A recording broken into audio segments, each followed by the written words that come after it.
9ാം ക്ലാസ്സുകാരിയായ ഒരു കുട്ടി, വീഡിയോ എടുത്തില്ലെങ്കിൽ കുഴപ്പമില്ല, ഞങ്ങളെ കണ്ട അനുഭവമാണ്. 9ാം ക്ലാസ്സുകാരിയായ ഒരു കുട്ടിയുടെ കട്ടിലിനടിയിൽ 3 ദിവസമായിട്ട് അവന്റെ കാമുകൻ ഒളിച്ചിരിക്കുകയാണ്. ആ കുട്ടിയുടെ +1 പഠിക്കുന്ന ആ കുട്ടിയുടെ ചേട്ടത്തിക്ക് അറിയാമായിരുന്ന ഒരു സംഭവം, എന്നിട്ട് പോലും അമ്മ അറിഞ്ഞില്ല, 2ാമത്തെ നിലയിൽ. അപ്പൊ 3 ദിവസം കഴിഞ്ഞപ്പോഴാണ് ഇവനെ നോക്കിയേ,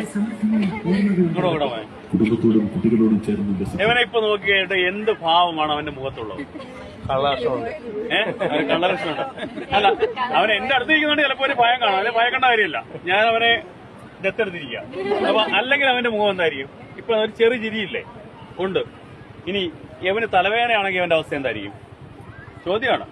ഞാൻ എന്തുകൊണ്ടാണ് പറഞ്ഞുകൊണ്ടായിരിക്കും പിന്നെ പറയാം. ഇവന് തലവേദന എടുക്കുകയാണെങ്കിൽ അവന്റെ കണ്ണ് നോക്കിയാൽ വേദന അറിയാൻ പറ്റും, അല്ലേ? അതുപോലെ നമ്മുടെ പെൺമക്കളുടെ ആയാലും മുഖത്ത് നോക്കിക്കഴിഞ്ഞാൽ അവർക്ക് സന്തോഷമാണോ, വിഷമമാണോ, സങ്കടമാണോ, അവരാരെങ്കിലും ഭീഷണിപ്പെടുത്തിയിട്ടുണ്ടോ എന്നൊക്കെ അറിയാൻ പറ്റും. അതുകൊണ്ട് ഞാൻ പറയുന്നത്, നിങ്ങൾ ആദ്യം ഇതൊക്കെ നോക്കുന്നതിന് മുമ്പ് അവരുടെ മുഖത്തേക്ക് നോക്കണം. സ്കൂളിൽ പോയിട്ട് വരുമ്പോൾ അല്ലെങ്കിൽ കോളേജിൽ പോയിട്ട് വരുമ്പോൾ മുഖത്തേട്ട് നോക്കുമ്പോൾ അറിയാൻ പറ്റും അവർക്ക് സന്തോഷമാണോ, വിഷമമാണോ, ദുഃഖമുണ്ടോ എന്നൊക്കെ അറിയാൻ പറ്റും. എന്നിട്ട് എന്ത് ചെയ്യണം? ഒന്നാമത്തത്, അവർക്ക് വിഷമം ഉണ്ടെങ്കിൽ അവരുടെ ചോദിക്കണം എന്താണ് അവരുടെ വിഷമത്തിന് കാരണം എന്ന് ചോദിക്കണം. അത് മനസ്സിലാക്കണം. രണ്ടാമത്, അപ്പൊ ഇത്രയും കാര്യങ്ങൾ സംസാരിച്ച് അവരുടെ മുഖത്ത് നോക്കി 2 വാക്ക് 2 മിനിറ്റ് സംസാരിച്ച് കഴിയുമ്പോൾ അവരുടെ മുഖഭാവം നമുക്കറിയാൻ പറ്റും, അവരുടെ മനസ്സിലിരിപ്പ് നമുക്കറിയാൻ പറ്റും. എന്തുകൊണ്ടാണ് അങ്ങനെ ചോദിച്ചതിന് കാരണം മനസ്സിലായോ? അതായത് കഴിഞ്ഞ ദിവസം പത്രം വായിക്കത്തില്ലല്ലോ, നല്ല ശീലമല്ലല്ലോ. അതുകൊണ്ടാണ് ഞാൻ പറയുന്നത്. കഴിഞ്ഞ ദിവസം 4ാം ക്ലാസ്സുകാരിയായ ഒരു കുട്ടിയുടെ ബാഗ് അമ്മ പരിശോധിച്ചപ്പോൾ 2500 രൂപ വിലയിരുന്ന ഇലക്ട്രോണിക് സിഗരറ്റ് ആ ബാഗിൽ നിന്ന് കിട്ടി. ആ 4ാം ക്ലാസ്സുകാരിയായ 9കാരിക്ക് എവിടുന്നാണ് ഇലക്ട്രോണിക് സിഗരറ്റ് കിട്ടിയത് നമ്മൾ ചിന്തിക്കണ്ടേ? എവിടുന്ന് കിട്ടി?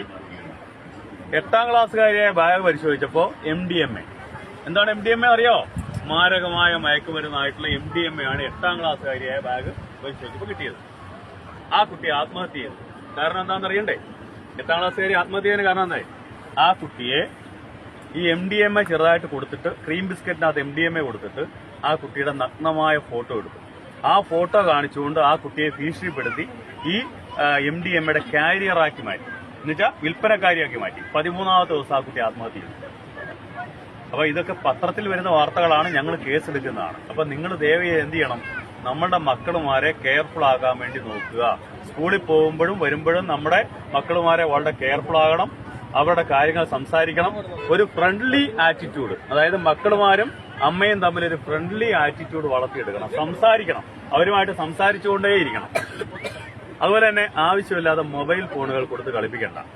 കൊച്ചു കുഞ്ഞുങ്ങളിപ്പോ മൊബൈൽ ഫോൺ കൊടുത്താലേ അവർ ആഹാരം കഴിക്കും. ആ ശീലമേ വേണ്ട. കാരണം കഴിഞ്ഞ ദിവസം കണ്ടോ അമ്മയുടെ കഴുത്തറുത്തത്? 14കാരൻ അമ്മയുടെ കഴുത്തറുത്ത കണ്ടോ?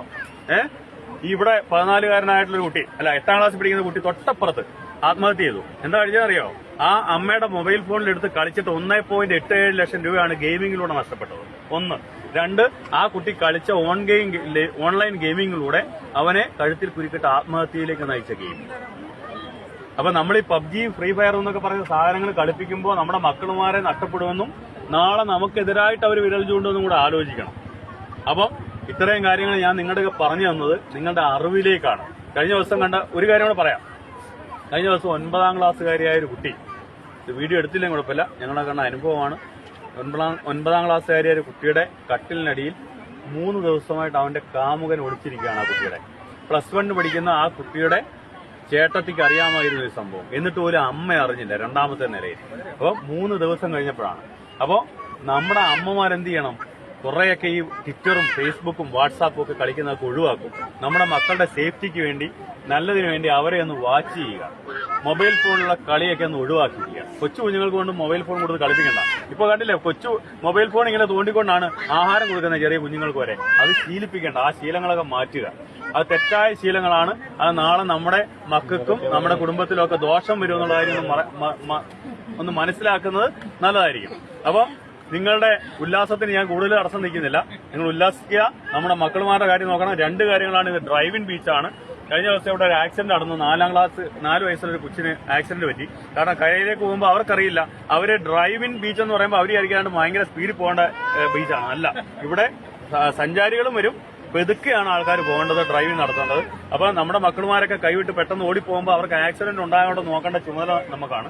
ഈ 2 കാര്യങ്ങൾ നിർബന്ധമായിട്ട് നിങ്ങൾ നോക്കണം. മക്കളുമാർ കടലിലിറങ്ങുമ്പോൾ അവരെ കൈപിടിക്കുക. അതുപോലെ തന്നെ കരയിലേക്കൊക്കെ ഓടിപ്പോകാൻ നോക്കുമ്പോൾ വണ്ടി വരുന്നുള്ള കാര്യം കൂടെ ശ്രദ്ധിക്കുക. ഇതൊക്കെ നമ്മുടെ അനുഭവങ്ങളിൽ നിന്ന് പറയുന്ന കാര്യങ്ങളാണ്. ഇത് നിങ്ങൾക്ക് ബുദ്ധിമുട്ടാകാൻ വേണ്ടിയല്ല. എല്ലാവരും ഹാപ്പിയായിട്ട് ക്രിസ്മസ് ആഘോഷിക്കാൻ വേണ്ടി എല്ലാവിധ ക്രിസ്മസ് ആശംസകൾ. എന്റെ പേര് ശ്രീകുമാർ എന്നാണ്. ഞാൻ തലശ്ശേരി കോസ്റ്റൽ പോലീസ് സ്റ്റേഷനിലെ സർക്കിൾ ഇൻസ്പെക്ടർ.